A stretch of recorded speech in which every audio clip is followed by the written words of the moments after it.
Hello guys, তো এটা আমার প্রথম মিনি ব্লগ। আপনাদের সবাইকে স্বাগত। আজকে আমি দেখাবো আমাদের জমিতে কি কি চাষ করা হয়েছে।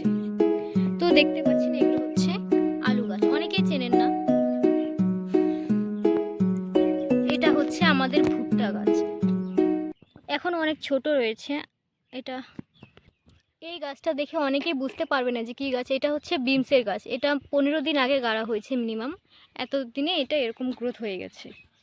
আরও এই জায়গায় হয়েছে অনেক। এটা একটি ছোট্ট চারা ভেন্ডি গাছ। এটা বড় হলে পরে টের পাবেন যে ভেন্ডি হবে, দেখতে পারবেন।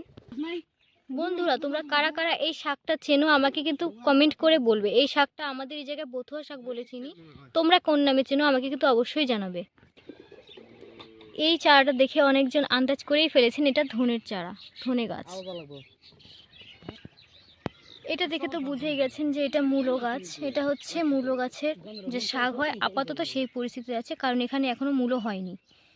আস্তে আস্তে হয়ে যাবে, টাইম লাগবে। চাষ করলে কোনো কিছু তাড়াতাড়ি হয় না। এটা হচ্ছে আমাদের সর্ষে ফুল। সর্ষে জায়গা থেকেই হয় সর্ষের তেল। এই ফুল থেকে একটা বীজ হয়, সেটার মধ্যে তেল থাকে, তো সেইটা প্রসেস করে তেল বের করা হয়, সর্ষের তেল। সর্ষে ফুলের বড়াও খাওয়া যায়, আপনারা জানেন। আর এটার শাকও খাওয়া যায়। তো এগুলো হচ্ছে আমাদের পেঁয়াজ গাছ। অনেকে পেঁয়াজ কলি দেখে আন্দাজে করতেই পারছেন এটা পেঁয়াজ গাছ। পেঁয়াজ গাছটা যে মাত্র দেখলাম, আর এই রসুন গাছটা প্রায় একই রকম দেখতে হয়, বাস এটা একটু সাইজে ছোট আর একটু চিকন হয়।